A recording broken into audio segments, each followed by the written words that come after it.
Now, my next guests are better known as a teenage wizard and one of the world's most famous fugitives, but now they've teamed up together and taken a step back in time to star in a new comedy play called Mojo that takes us on a journey back to the rock and roll world of the 1950s. Rupert Grint and Daniel Mays join me now. I say it's a comedy play and you are very funny in it, aren't you? But there's some darkness there along the way, isn't it? It's fair to say.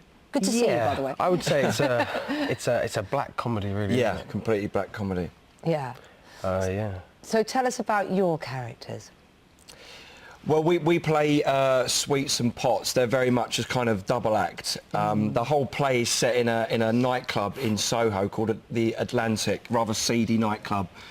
And there's a kind of battle for this other character called Silver Johnny and another guy called Sam Ross. So they kind of want to be gangsters in a way, but they're very much the bottom run of the ladder. But our characters, they're kind of like a double act. They're a bit like a Laurel and Hardy or something like that, wouldn't you say? Yeah, they are. Yeah, I mean, they're constantly. I mean, the dialogue between them is such fast pace. Yeah. And it's all in this Cockney language, which is an incredible way of speaking because it's almost kind of Shakespearean in the way it's kind of so visual. Yeah. And yeah, it's been a lot of fun.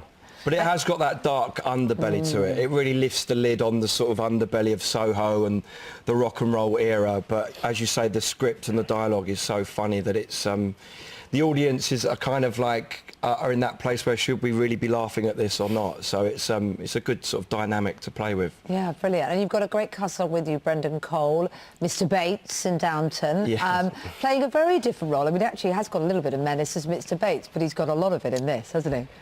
He is, yeah. He plays Mickey. He's like the elder statesman of the group. So he's kind of like the calm, isn't he? He is, around yeah. the storm, we're kind of running around like headless chickens around him. Yeah, and he brings a bit of authority and kind of keeps us all under control.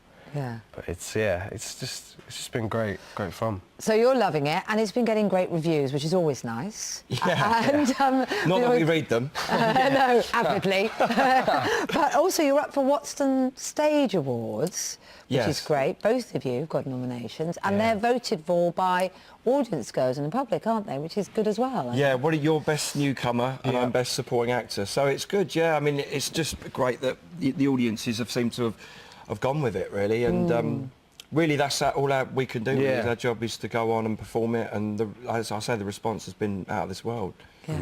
I mean, Rupert, your Best Newcomer nomination seems odd to us when you've had so much success with Harry Potter. Yeah. But you've never actually... This is your professional debut on the stage. And it really has felt like a completely new era, really. I mean, it's a very different process, and it's been quite a big adjustment. And I really did feel like coming into this, it was real new territory. Yeah. And yeah, I've really enjoyed it. I've learned a lot, and it's just been, I really kind of feel lucky to be a part of it. I suppose it is a surprise you haven't been on stage before, because so young when you went into movies. It was probably only nativities you could have been in before then, wasn't it, really? Yes. Because you were such a young lad. Yeah, it was. I mean, it was just school plays was my only kind of theatre experience before this. And yeah, it's such a different... It's such a buzz, though. I mean, to be in character for that long.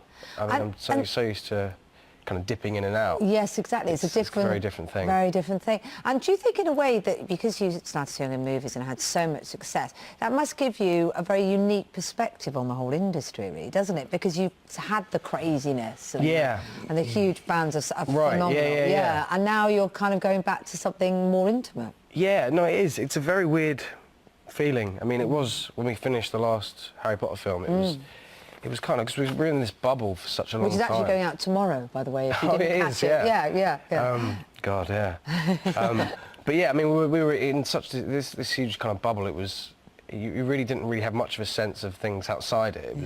It really was quite a contained thing. But yeah, so stepping out, it's been a experience, definitely. And Daniel, a lot of people will know you as well because of your portrayal of Ronnie Biggs. Yes, yeah. In ITV's production, and we sadly lost him before Christmas. He died. That must have given you a real insight into a man that a lot of us only know through newspaper cuttings, really. Yeah, it was kind of strange when I found out the news that he passed away, because obviously you research that material so much and read all the autobiographies and everything. So you sort of feel like you know him in some sort of weird aspect, but Yeah, it's weird. He was sort of a very sort of charismatic character, but like I think the way that he was portrayed in the media wasn't really necessarily what he was like in real life, you know, as is always the case in those type of things. Yeah, no, absolutely, absolutely, and I'm very sad for his family, obviously, even though I know he's still a controversial character even now, isn't Yeah. he? So what about 2014 then? What have you got lined up? What are you doing, Ropes? Wow, yeah, I mean, this has been a crazy experience. I mean, it's exhausting doing 8 shows a week. It's really Yeah, we difficult. run to the 8th of February on this, but it is such a demanding show to do, physically, vocally. So, and I know, like, all the actors are kind of like, you ask, what are you up to next? And it's kind of like... Can't think You've got beyond no this. headspace, Yeah. because it does really take it out of you, doesn't it? It does. It completely takes over. Well, good luck, and good luck for the rest of 2014 as well. Good to chat to both of you. Thank you.